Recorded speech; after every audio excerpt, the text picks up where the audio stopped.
Hello everyone, my name is Holden Hardman. Thank you so much for joining us again for another video. Today you can tell that we're not at home. We are actually on location in Chicago today. I'm sorry that we did not get the review to Venom, There Be Carnage. Earlier this week we had kind of a family emergency, so we were a little late. We were gonna have it up last week, but you're getting it today instead. In Chicago, there is apparently an AMC dine-in theater where you can like order food. I don't know if it gets brought to you or if we have like little tables. I don't know how it works. We don't have something like that in Pensacola. So we're gonna go watch Venom 2 here, and that's kind of a cool little thing for us. And it's working out well because we're actually in Chicago specifically to go to a Marvel museum. I guess it's a traveling museum that goes all throughout the country. So we're coming to Chicago to see that. So if you want to check out that video, it should be shortly after this one. But how are you feeling going into Venom, especially after seeing the first one? I really liked Venom a lot. I still don't even know why, but it was such a unique character for me. So I'm really excited to see the follow-up. I'm just excited to see the character again, so really excited. Yes, and I'm really excited to see Carnage on the big screen. Carnage is one of my, I wouldn't say it's one of my personal favorites, but he's one that am most interested in seeing because of just how brutal and crazy I know him to be. So I'm really curious how they're gonna do that. I've also heard, I don't know what it is, but that the post-credit scene is quite significant. I don't know if that's true, I don't know to what extent, but that is just what I've heard, so I'm excited to check that out. We're gonna head over to the movies, and this is just a review, so here's our review.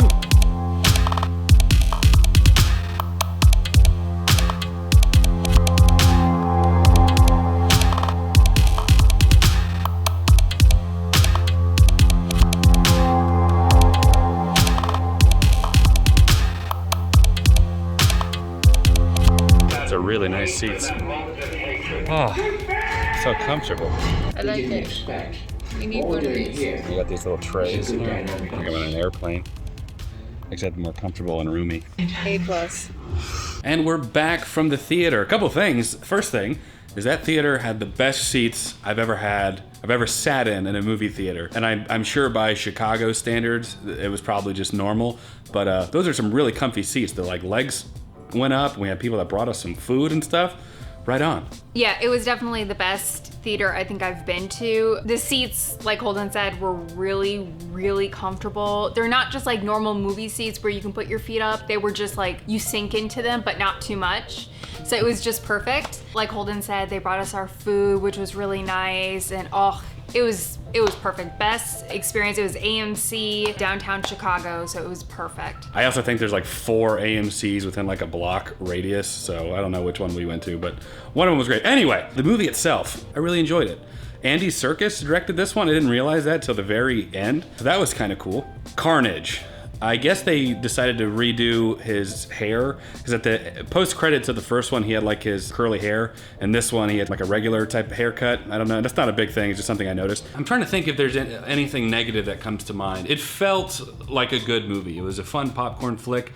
I always try to distinguish like when I'm watching a movie at home versus watching a movie in theaters, because I think that the theater experience alone influences my view of the movie because I enjoy just the experience so much. Tonally, it felt very different than the first one. Not by like leaps and bounds, but it definitely had a different tone. I don't know if it may have had like that traditional MCU tone. It felt like lighter. Venom seemed to kind of be more of, let's say, kind of an aloof idiot for some of it. He was just being silly, making pancakes. He was more silly, I guess. Whereas in the first one, at least for the first half of it, he was a lot more like intimidating. He's like, you know, we can do whatever we want type of thing. And this one, he seemed just a little bit more jovial, I guess. Tom Hardy did great. I really liked him as Eddie Brock. It definitely felt like they focused probably about 50-50 on Eddie Brock and Cletus Cassidy, so it was cool seeing some of Cletus Cassidy's backstory. I don't know if the girl, I don't remember her name. Was she Calypso, by the way, in Pirates? It looked just like her. I don't know if they were implying that she was a mutant. That's the impression that I got. Thoroughly enjoyed the end sequence, the third act, whenever they're in the church and they had their big climactic battle. I thoroughly enjoyed that. It seemed like they were committing to the brutality of Carnage. They showed us like, you know, him biting head off screen and then throwing the body without the head. So they didn't really commit to the R rating, I guess, in that way. Maybe that's just my opinion on it. It could have been like a lot more gory, I guess, maybe because they introduced, obviously, spoilers, they introduced Spider-Man at the end, even though they dropped some F-bombs and they had a lot of blood and whatnot regardless. I guess I figured kids would still be watching it because it's Venom. But anyway, what all did you think about it? I really, really liked it. Venom, I think he's great.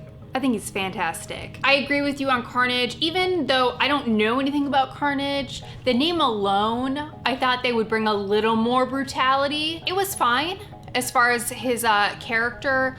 Woody Harrelson, I have not seen him in a lot of roles. I know of the roles that he's been in, I just haven't seen them, so don't freak out. I think he did a good job. I didn't think it was too over the top. There weren't a lot of scenes where he went absolutely crazy and it kind of came off fake. I don't think that they went there. So it was good. I also liked the addition of the female. I don't remember her character's name, the one that screams. Yeah, I don't remember her name. She's a mutant. I really, really liked her. Anne was back. And I absolutely loved all the little comments by Venom where he's like, I like her, bring Annie back. I mean, I can't help but love him. He's funny. The scene where Eddie is clearly just like exhausted and Venom is like cooking slop in the kitchen and it's just, there's like holes in the ceiling, there's chocolate everywhere. I thoroughly enjoyed his sarcasm, his jokes, him being annoying to Eddie. It was very different from the first one. He was a lot more intimidating during the first one, but it worked for him. It was kind of nice to see that shift. I also did not realize that the police officer was the original police officer from the flashback.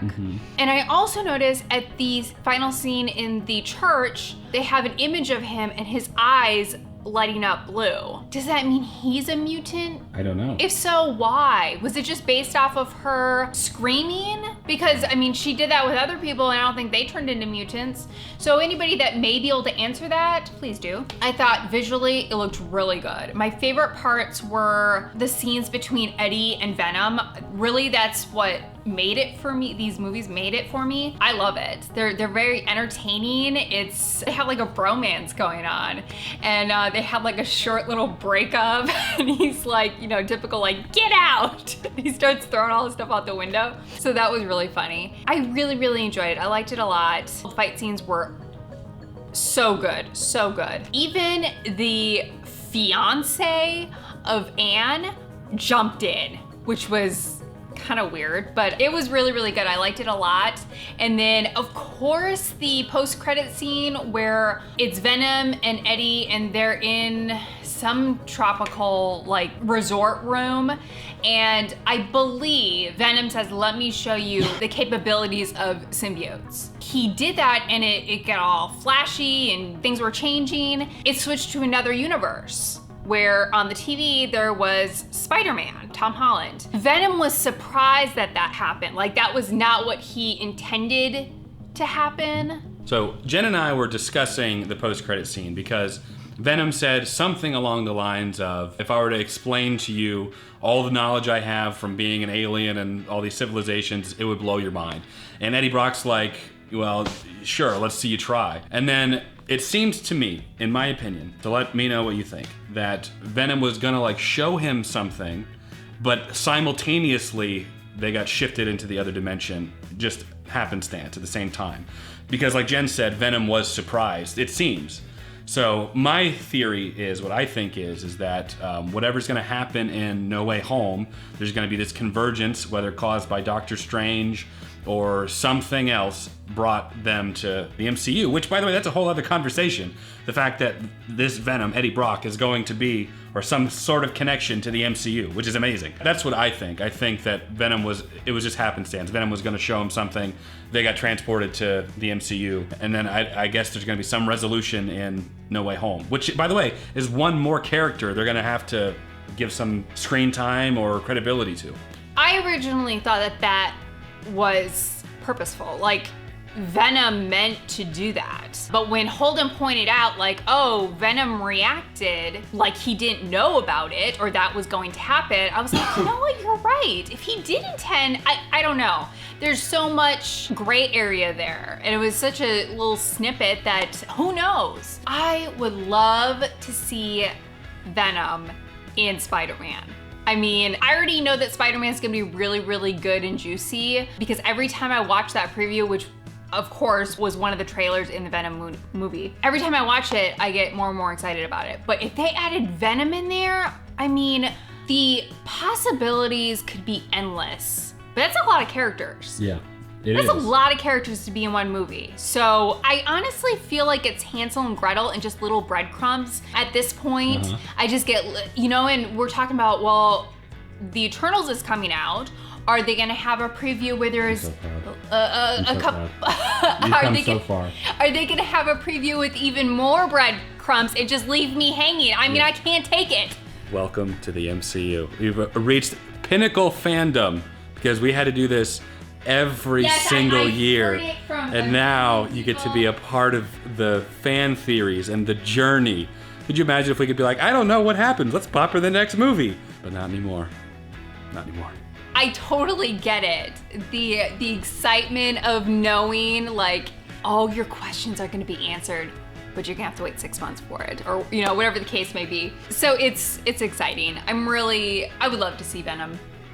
Me too. To me, that would be a big surprise because quite honestly, any movies that I've seen, the preview, obviously there's big surprises when you actually go to see the movie, but it's not like previews are hiding huge characters. I've never experienced that. So it's really, really interesting to see that go down. And if Venom shows up, I'm gonna just be a happy, happy girl. Even more happier than, I mean, I already am thinking of all the characters that are already gonna be in it. You know, Doctor Strange and of course Spider-Man and Doc Ock and all that. It was a very good movie. It was worth it. I was thinking about my rating and it's difficult. I almost want to do the same rating that I did Venom, and I think I gave that an 8.5. I think I would have to go with 8.5 again. Really? Yeah. I'm trying to get the movie theater side out and try to just critically think about it. I think the most brutality we got from Cletus Cassidy, and this isn't an indication towards the movie, but was probably the prison sequence where he kills all the guards and he breaks free from being executed. And then this is something small, but this is like what I consider just like a horrible human being that could happen in real life, is when he goes into the gas station and he just jumps over, kicks the clerk, and then just stomps his head in off screen. But that to me is like much more realistic and visceral than sort of a fun, albeit CGI fest of carnage killing, which is fun, which is great. But when I think of like real world brutality, I could see something like that. We could hear his skull cracking. Yeah, so they had both, totally different, like I said. But I think that I would probably rate this one about a 7. I really, really enjoyed it. It's great. It changes a lot of things from the first Venom, but just structurally as a movie, I would go for probably about a 7. Thoroughly enjoyed it. Looking forward to what's to come. I don't want to judge it too much based on the post-credit sequence because I am so excited about what they're going to do. As the movie as a whole, I think was good. But those are just our opinions, so let us know what you think down in the comments below. If you enjoyed this video, leave it a like. It does help the channel out a lot. Subscribe if you want to see more fun content like this. Consider joining my Patreon to get early access to select videos. As always, Jen and I appreciate you watching. We'll catch you in the next video. Take care.